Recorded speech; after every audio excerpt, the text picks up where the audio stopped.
Hey everybody, how's it going? This is Jack Devine. Welcome back to another episode of Office Hours.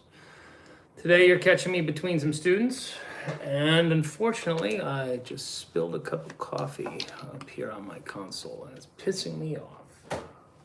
Just found a little bit.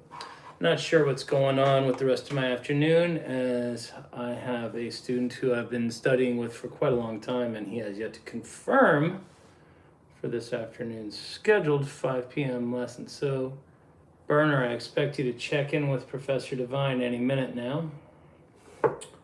Perhaps this will help summon your RSVP. 5 p.m.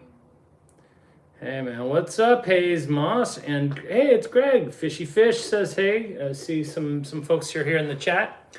Hanging out, just kicking it, and doing my best to emulate the soulful plaintive kind of vibe of they have a, yeah, I think this probably, I've never seen, they probably have you're saying they have a toggle switch up here. Maybe Baby is commenting on my PRS being somewhat available on Sweetwater instead of switches, just how I like it. Oh, you're saying because right. Because I would prefer this switch. Doesn't make any sense. Yeah, but you know what? I'm kind of, thank you for the referral, maybe, Baby. But I guess I'm kind of pregnant. I've been enjoying this. Hey, there's Burner checking in on the stream. What's up, dude? All right. So, am I seeing you later today, Justin, or what are we up to, huh? Anyway, great student. I love this guy. So yeah, so I'm doing my best. Little Eric Clapton there on that George Harrison. Such a creepy, beautiful kind of moment there on the Let Me Know You. I've got the SE version of this guitar. Yeah. So what are we doing here? We got G major 7. Let me know you. Up a minor third, but still another major 7. Let me show you. C minor. Let me grow upon. Now we've got a G, A minor, E minor, and then D, and then back.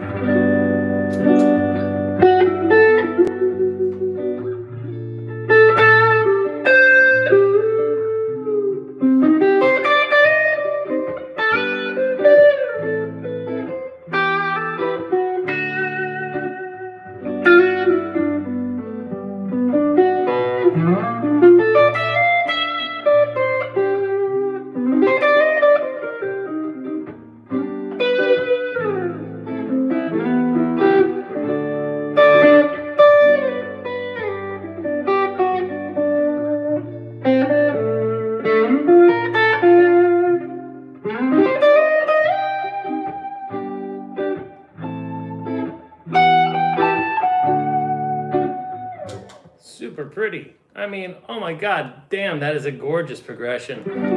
That influx of material that George Harrison had post Beatles. Oh my goodness, what a lovely, lovely display of songwriting chops. So anybody that doesn't know, go get your ass that album. All Things Must Pass. Really just lovely and terrific band. You've got Eric Clapton on lead guitar, and Ringo Starr plays a lot of drums. You got Jim Keltner playing drums, Klaus Vormann on the bass, Billy Preston. What a motherfucker. Oh my God, he's so awesome. Kind of George's right-hand man for a while there. Post-Beatles, I guess the two of them really hit it off after the Let It Be stuff. Anyway, I just was listening to that a little bit a couple of days ago in the car and just having a really great time admiring how beautiful and serene that music can sound. As well as kind of chaotic with that Phil Spector. Phil Spector produces and mixes it, and it's a crazy thing. So anyway, back to this. Been playing this bad boy a little bit more than usual. It usually just lives in its case because it's such a coffee table top, like looks like a piece of furniture. This, I mean, the back of this wood is, I've never seen it. Well, I don't own too many guitars with figured tops anymore. They kind of fell out of vogue.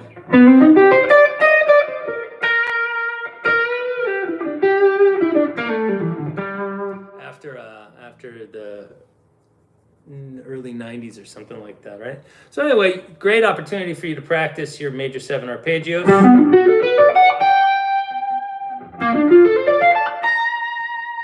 then C minor. And then up.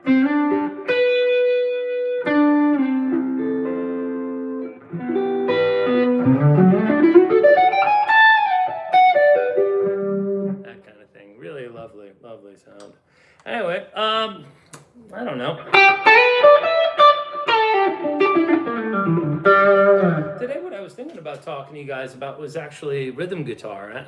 We don't really talk too much about it here on the channel, but it is an essential thing. And if you guys aren't really super, can I talk about how I think about including licks to connect melody lines? Absolutely. Let's talk about that. Let's choose a song that's nice and slow. Anybody mind if I use let's go with Black Peter. That's the song I've been using lately to kind of illustrate this very type of thing. Okay? So let's just get a little Black Peter groove, okay? 1, 2, 3, 4. All of my friends come to see me last night. I was laying in my bed and dying.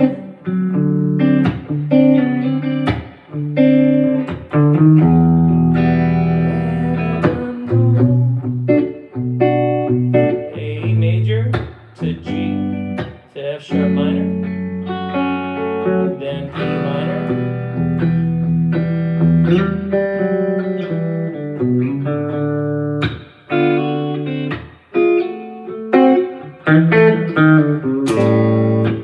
Okay, kind of an abrupt ending to a song, all right? It's played a little fast to make it through there.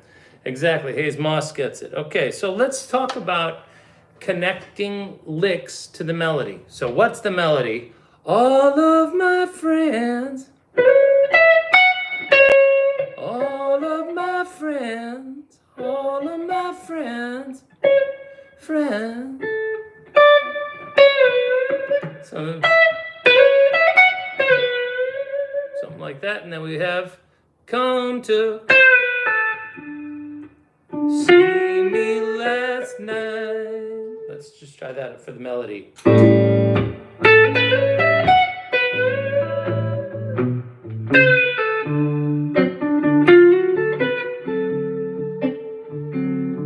Okay, so we owe allegiance to that, right? There needs to be some sort of, we need to allude to that, okay? So let's start again. Let's try to do a little melody. Okay, we're gonna go like this. Okay, we're just gonna do that little lick right there. Okay, 1, 2, 3, 4, boom.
there's some good, there's some bad, some ugly up in there too.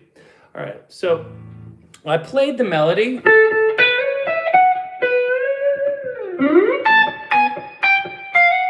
And I used this kind of little idea, da da da da da da. Okay, so I'm coming down to basically imply an A7, and then coming up into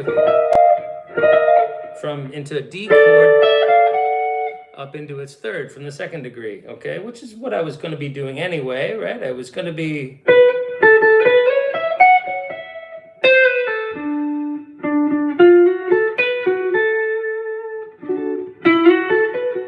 There's a second into the third, right? So. Okay, so maybe you just take a minute when you see those little pauses, right? So if we do.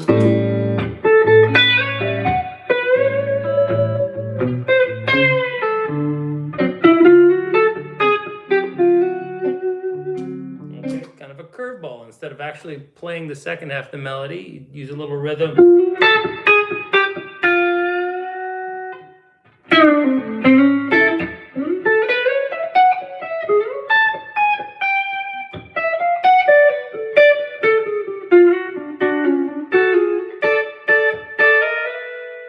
Just kind of taking the idea and you play the melody into the idea. So I happen to have a couple of those little licks kind of waiting, and then just necessarily, kind of did that. I think all right, so that kind of thing, really, really great playground for you to work on. Plus, it also has this kind of bifurcated style of composition, where over the front part we're looking at this melody,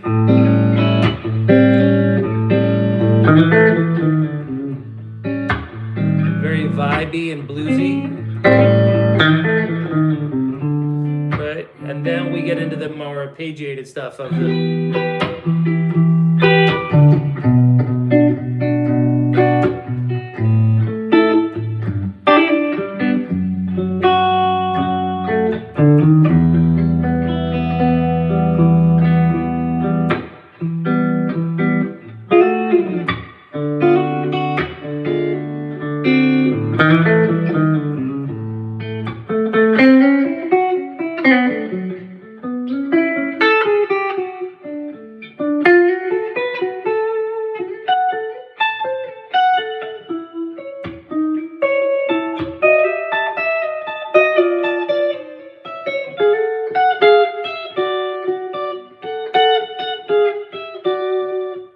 Kind of taking the melody and some rhythm ideas and maybe mess around with that. All right. So let's somebody another student sending me a note about Julian Lage playing with man, he's a motherfucker, playing with Goose.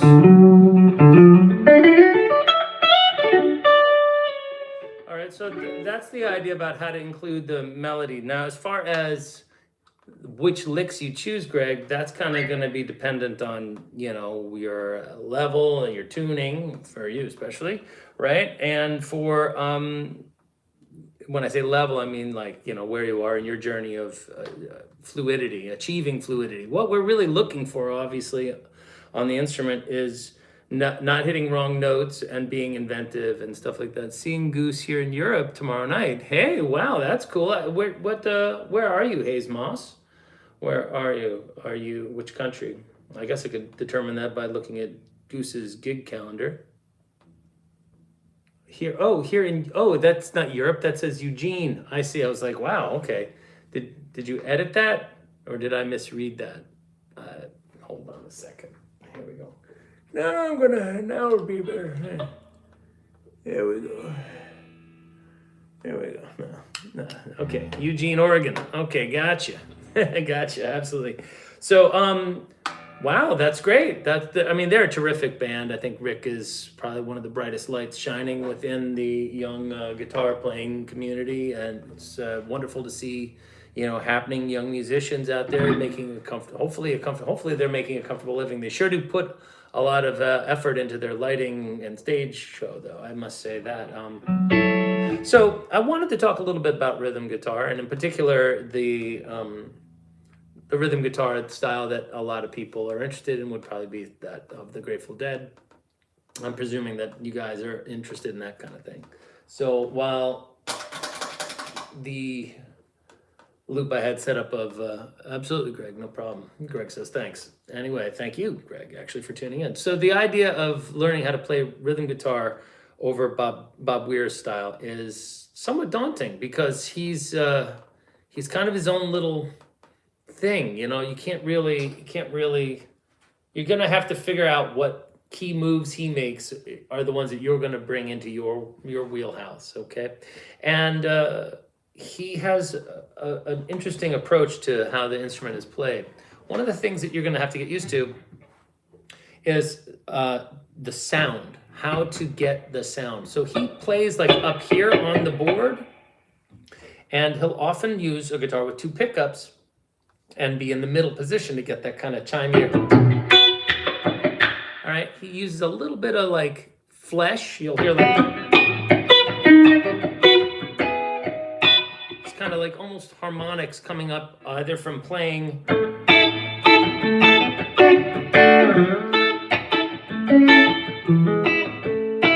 this kind of sound where it's over the fingerboard extension and he's just kind of lightly brushing and you get in the, so you know, you get that.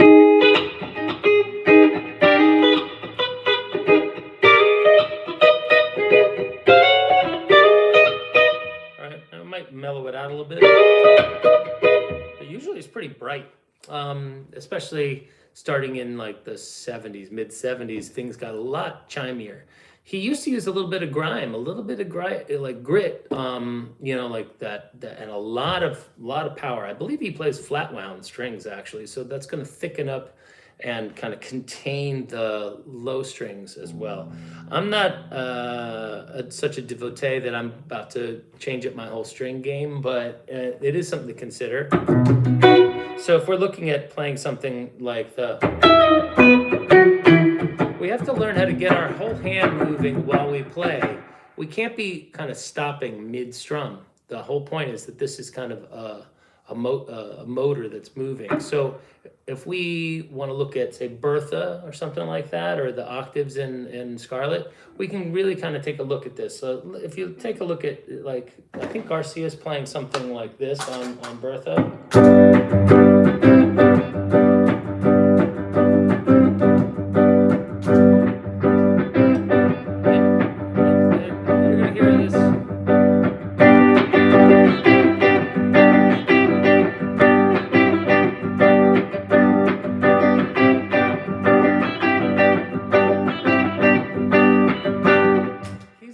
Playing in a different cycle than Garcia. Garcia isn't changing as much, all right? And Bob consequently ends up kind of doing most of the heavy lifting in terms of the propelling the groove of that band, all right?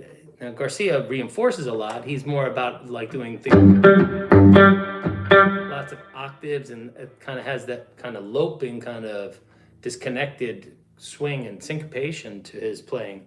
But he's not really known for playing an abundance of like wild chord voicings or anything like that. He leaves that heavy lifting up to Bob when he's singing. And when Bob is singing, he opts for more like single note line, kind of falling into, I think his name is like the Grady Martin tradition, the guys who would like accompany the country and western balladeers, where you'll hear like, you know, what is it? Out in the West Texas town of El Paso, I fell in love with a Mexican girl. Like a lot of call and response stuff with the vocal. But again, not really playing too much rhythm guitar. It's Bob that does the rhythm guitar. So if you're interested in playing rhythm guitar, you got in the Grateful Dead capacity. I don't think you really want to focus too much on the Garcia stuff. He doesn't do too much rhythm guitar playing that fascinates me in that band. If you look to the Garcia band, he does some cool comping, but it's not really where it's at, okay? What I'm talking about is this kind of clucky where we're hitting notes on the low strings and coming up in the highs, or getting those kinds of little like, that kind of snappy sound, right? Okay, so a great playground for that is that connective jam between I Know You, China Cat and I Know You Rider. All right, and so let's set up a nice mid-tempo D7 groove here. We'll do some Bob Weir stuff on top of that and see what we can get to, okay? And hopefully you'll walk away from this with a better understanding of how Bob's both chordal work and his little partial, like kind of double stop solo thing works out on off of that landmark recording in particular that I really like is from the Paris show, and I think it's May 3rd, 1972. 1, 2, 3, 4.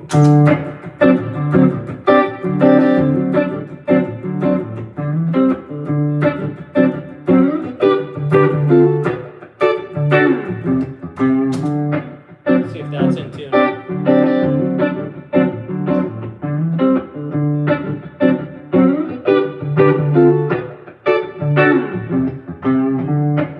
Close enough. Okay. So now let's assume that that's what Garcia is going to be giving us, quote unquote, our Garcia guy. Okay.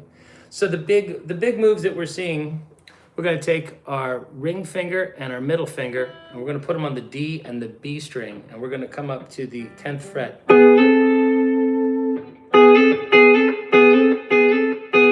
We're also going to be able to do that here. This whole jam is in D, so every lesson you learn here pertains to a D7 chord. So if you want to learn how to play Mixolydian stuff, this is a great starting point. If you want to learn how to tackle this towards major pentatonic flat 3, then all you need to do is anywhere you see a C note, turn it into a B note, okay? That would be my suggestion, and just generally it's a slightly different approach when he's playing over that kind of stuff. But this is a really good move. This and here. Now, yes, there are two alternates that we can use for this. 1, 2, 3, 4. So we can be looking at.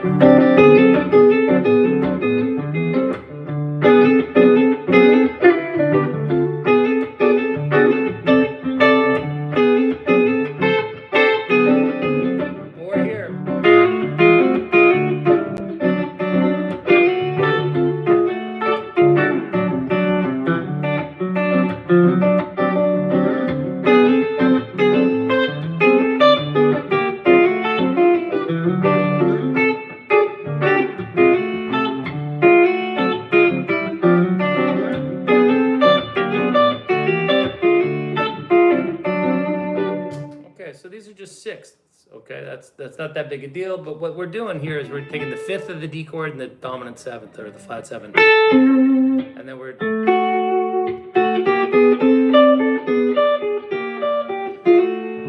Okay, and this is effectively spelling out a blues turnaround, right?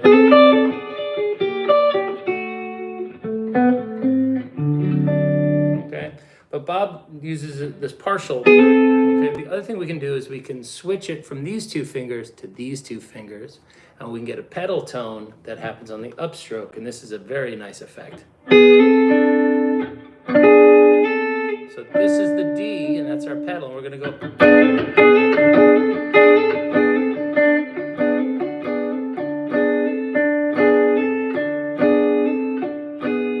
We get that effect.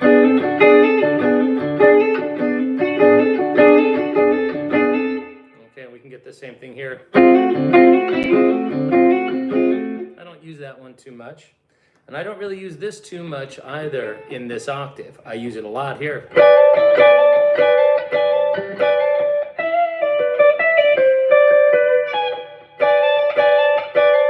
Right? Okay, we're going to get into all those little tiny dipsy doodle licks as well, because that's fun stuff. Okay, so... That's our first, okay? Now, the other one that he likes to do is, there's two versions of this. One that I came up with for myself because I like playing it more than the way he actually does it, where I'll show you my way first. You borrow here at the 5th fret on the B and the E string, and we're going to go...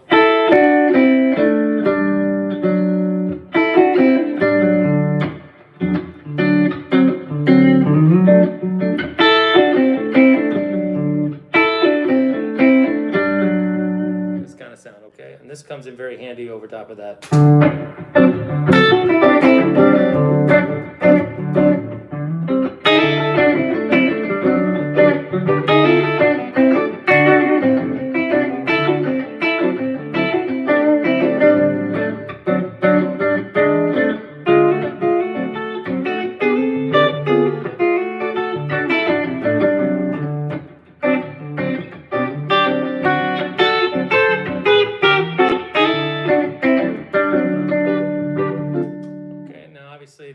lick is stolen more from the Could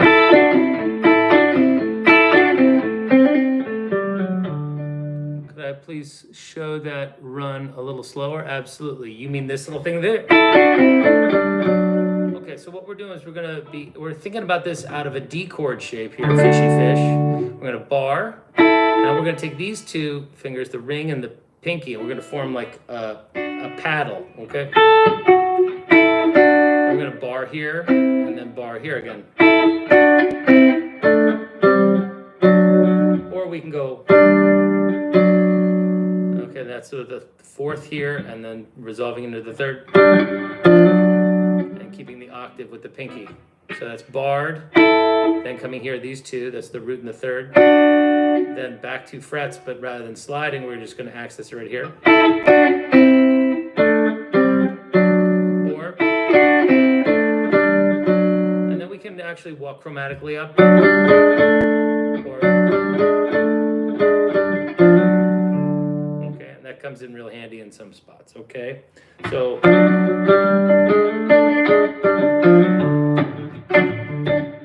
now, if you're in this position with the root 3 root, okay, Bob loves this move too. This should sound very Europe 72.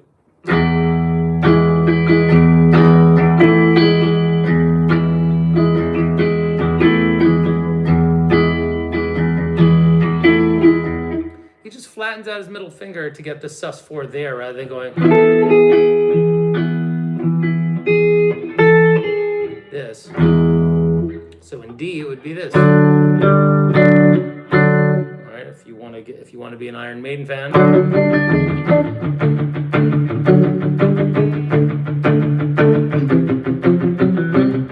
think that's Number of the Beast actually by Iron Maiden is actually played like that. But anyway, those guys have something in common with Bob Weir, I suppose. Anyway, so we've got our little sus4 right there. Okay, that's sometimes there's a sweeter sound than playing it up here. That can get a little sour. Sometimes you want to think about where you are on the neck as well. Sometimes playing here, like going, sounds different than coming.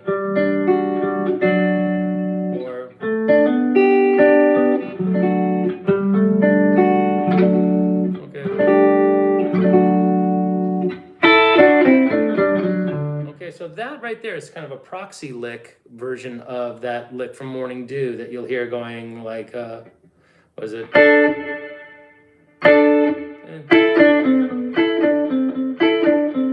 That.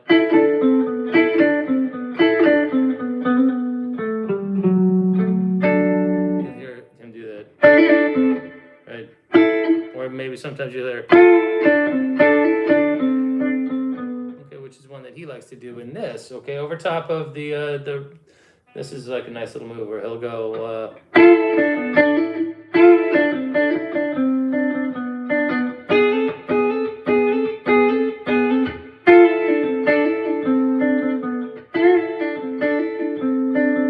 I can't tell if he's deliberately hitting the flat third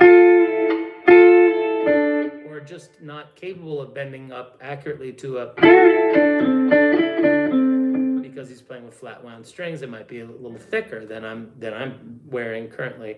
There's a lot of things that, like these guys weren't necessarily analyzing everything they did. They were too busy doing it and paving a new road. But, so we're here kind of doing this kind of thing.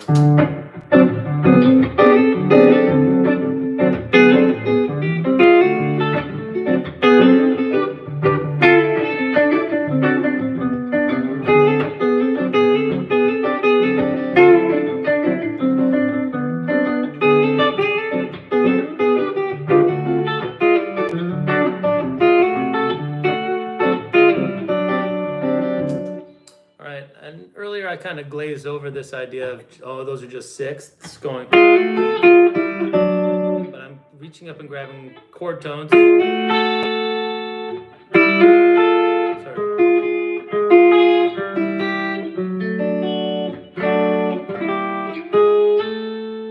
So just kind of walking that, or you could even go.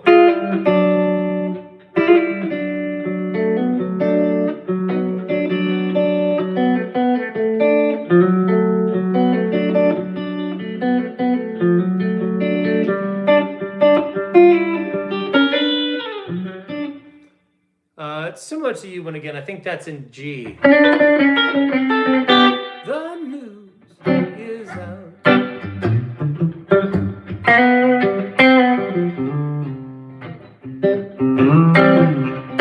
That you've been seen out running round.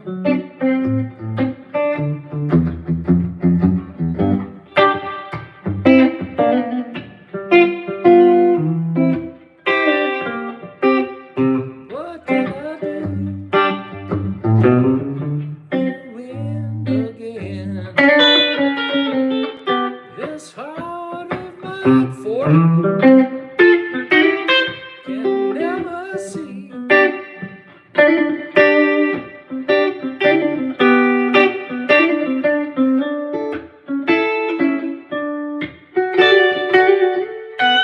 So that's up to the A7 and then to the D on that, okay, just in the chorus, okay? So it's not that, but it's similar to that, it's just that in a different key. It's a very common thing. You're going to find that in Loose Lucy. It's the same kind of thing, depending on. Or that's an E, right? I made it look easy. Yeah, but that's because it's thousands of years.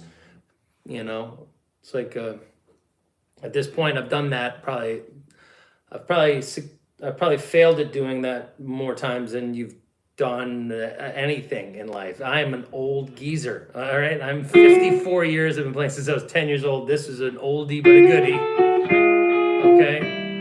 Maybe, for all I know, Hayes, you're an old timer like me. I don't mean to be discouraging. I'm just saying it's not that hard. I am, however, almost always going to be using my middle finger to hook the second string and get up. And then I come up. Or I'll go. So you might have to bring in this the one finger wave courtesy of the New York squad. All right, so.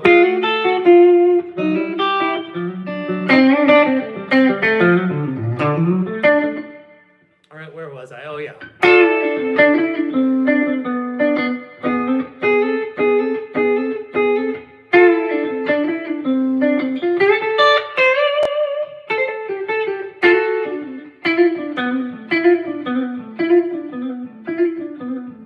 Okay, you're an old timer like me. Okay, so maybe it's just how many hours a day for the last 45 years I've spent sitting down going and neglecting the rest of the world. You probably have a full and rich exterior life unlike me. This is it. This is it. Okay, well, I mean, whatever. I'm pretty fortunate guy. I got what I need. All right, so let's look at this. All right, so this bendy thing. Then you reach up and grab. Or that's better. I think it's better to go to. Don't go chromatically.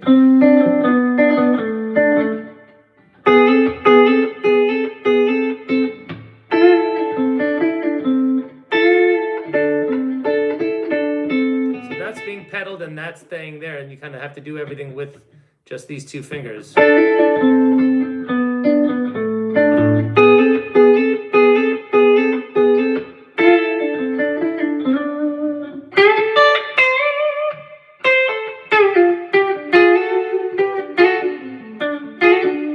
Okay, so that little move, I think he does that again on the Europe 72. Is, again, over bright, too much reverb, and quietly playing, and then every now and again you go, and you let the kind of shrillness kind of poke through and be that kind of sparkle, right? You know, you want it to have that little chirp and chime up at the top. That's both pickups, okay? You do this, it's gonna be too thick and rooty.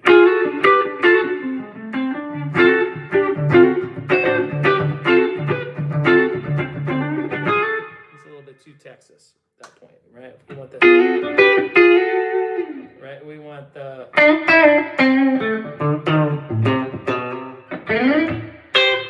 kind of dink. Okay, we're looking for that. Okay, but here we are in D. All right, then I went.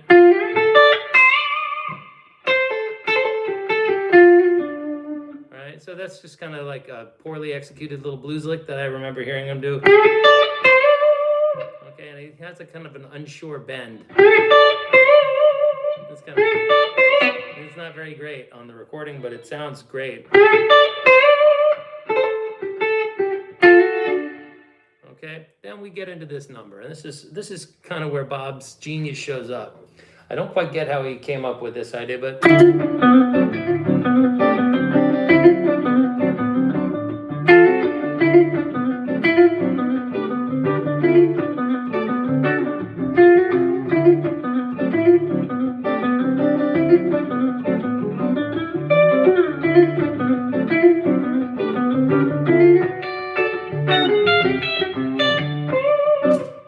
so what is he doing there? It's just, this looks like a Dorian idea, right? If we come here, we're going, and then 2 to flat 3, back to 2, back to root.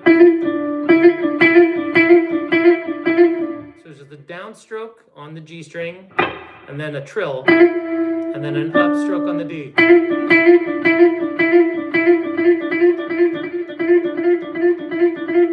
And then doing the same idea down a string. And then I usually do this little thing to kind of bridge those two ideas together. Babo-doom.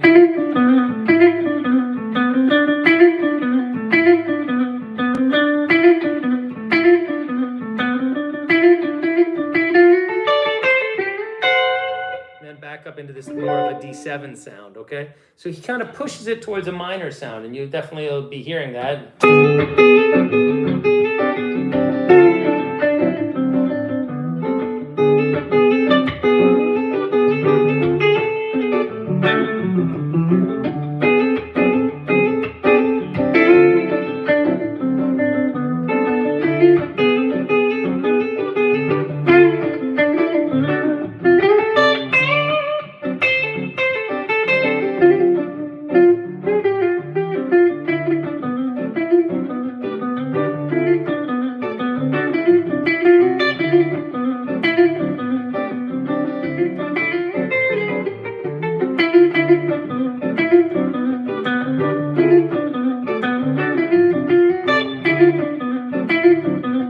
Shift the octave.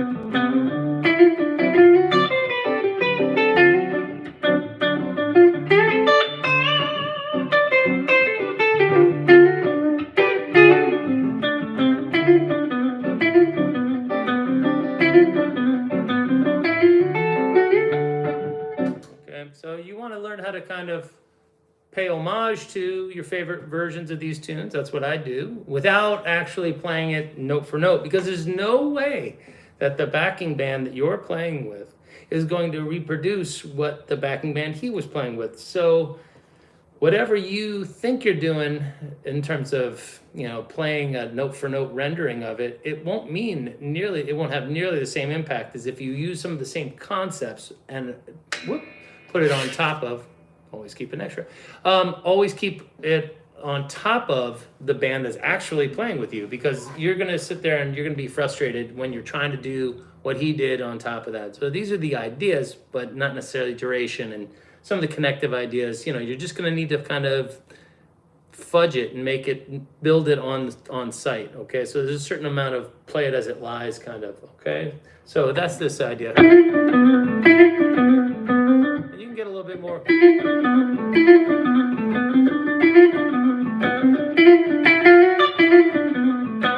That kind of thing. Okay, now we're going to come up. Hey, how's it going, Jeffrey?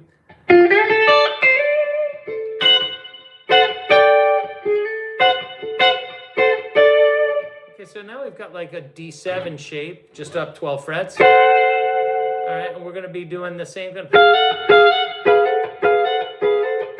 Take the whole triad, because all we're doing is moving flat 3 to 3, flat 5 to 5. And we're gonna bring, so we're gonna bring 6 up into 7. Same way we were doing this.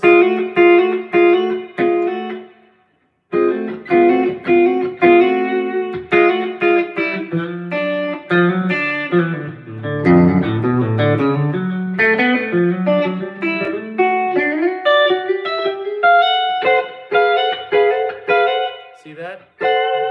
Okay, and then we want to be able to reach up.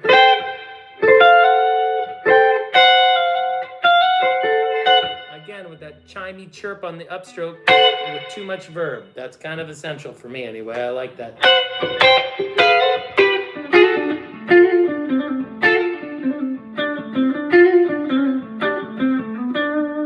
Okay, now he's kind of stopped doing this and coming in. More traditional move. I kind of like to do this move where I slide the entire third and fifth move.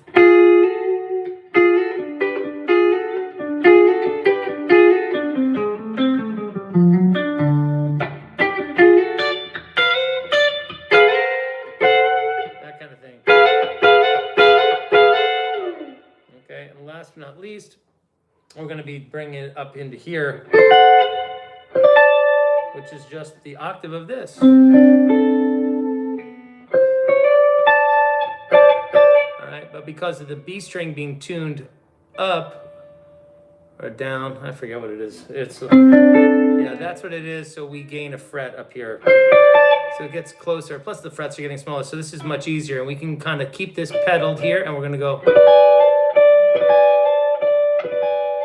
We're sliding these two as a unit and just kind of pushing it up on the upstroke, or sorry, downstroke, slide, up, like that. And that's again over that D7 sound.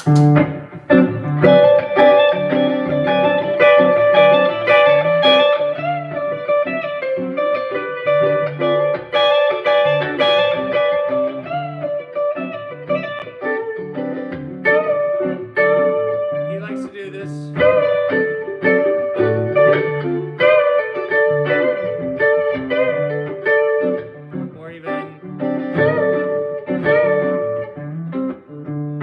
Exactly the most accurate science that he's doing here, where he's kind of in this D position.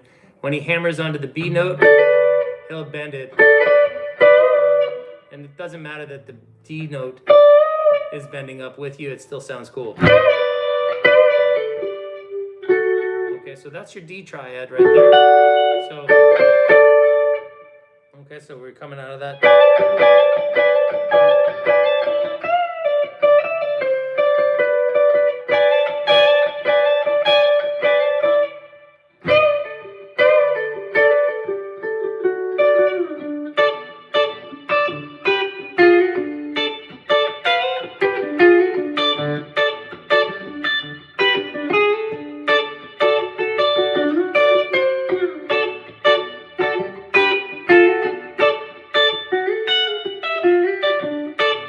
Okay, now the coup de grace. 1, 2, and.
Oh, sorry for the interruption there, folks. Sorry about that. Hang on a second.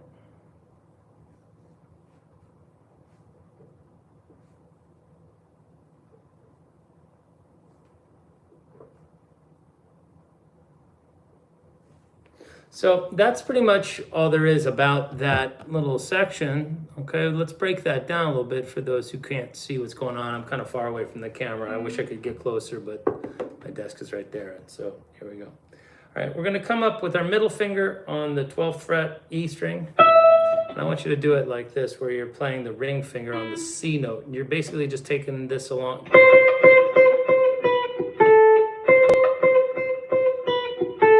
All right, but we're going to take that on a ride with some harmony. The reason why I want you to be starting with the ring finger here and not this is because we're going to end up here.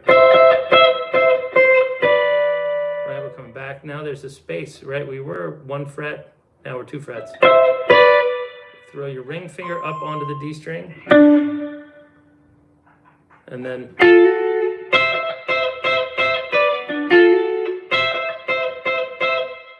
reach up with your pinky and bar, like that.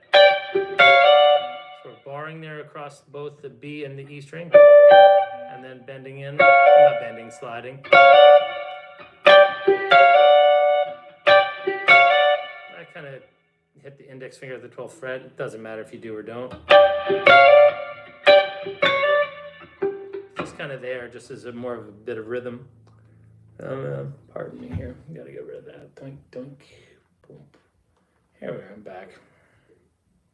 All right. So then there's the hard part, which isn't really what he does, but I ended up having to craft something that's repeatable for me, because if I ever get put in this position, I just want to have something figured out and not have it throw the drummer off or have anybody throw off. If I'm not mistaken, he kind of finds his way every night, and it's a little weird. So I do this.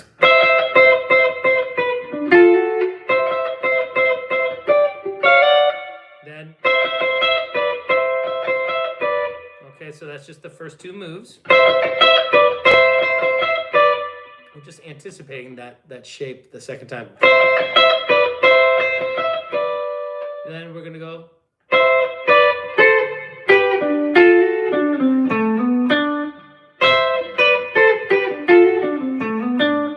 And then we're right in position for it again.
Lots of that kind of pseudo-Hendrixy stuff, right?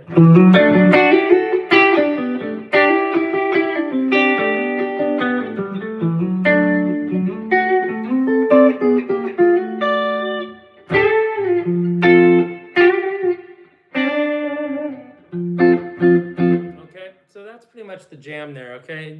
There's a couple little connective licks that I use all the time, so if I'm going...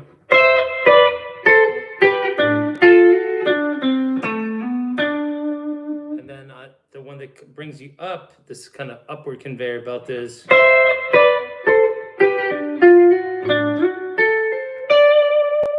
That's what I use.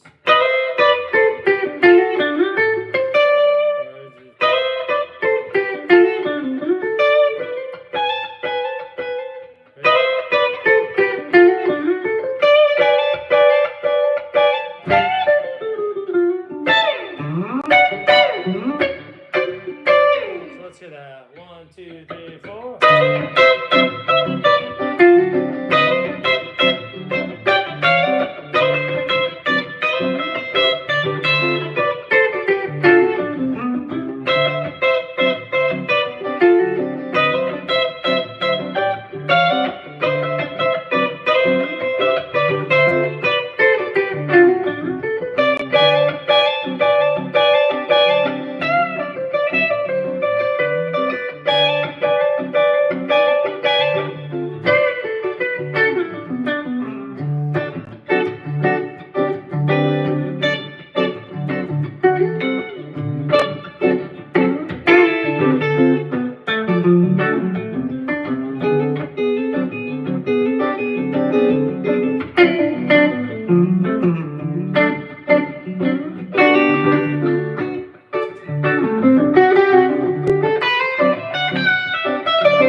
is mostly Mixolydian mixed in with some major pentatonic and some minor pentatonic in there.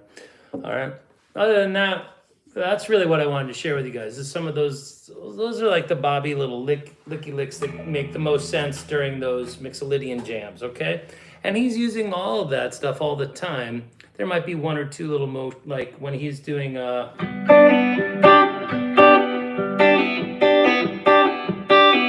Over They Love Each Other, that's kind of a clever move. That and he actually uses a lot of and uses the harmonics in there in the mid 70s.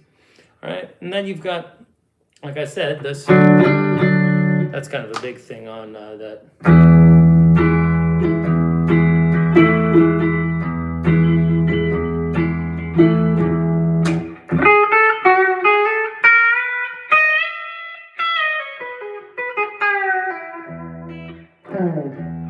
Not that this guitar doesn't really do a Jerry sound.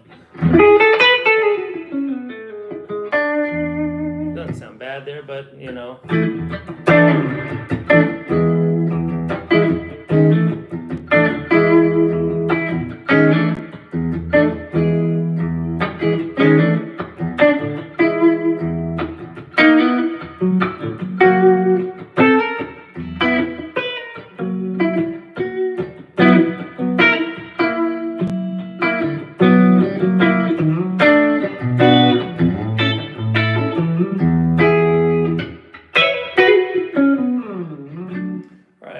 Got to clear the decks here, have a glass of water, and go to the bathroom and gear up for my last lesson, which starts at 5 o'clock and is going to be an acoustic bluegrass marathon, courtesy of my boy, Justin. All right, so I will catch up with everybody here later. If you guys have questions or whatever like that, just put them, below here on the comments section. I'm just trying to stay present in your world, and if you're liking what you're hearing, subscribe or whatever. If you guys are interested in lessons, obviously you can reach out. That's what I do all day when I'm not doing this kind of shit. And of course, absolutely, it's my pleasure to chime in and just share with you what I'm thinking about, because I don't know, I think I have some stuff to share. So happy to be your guide if you're interested in what I have to offer. All right. I'll catch up with you guys later. You're very welcome. You're very welcome, Peyton. It's a pleasure to say hi to everybody. I'll see you guys around, okay? Cheers.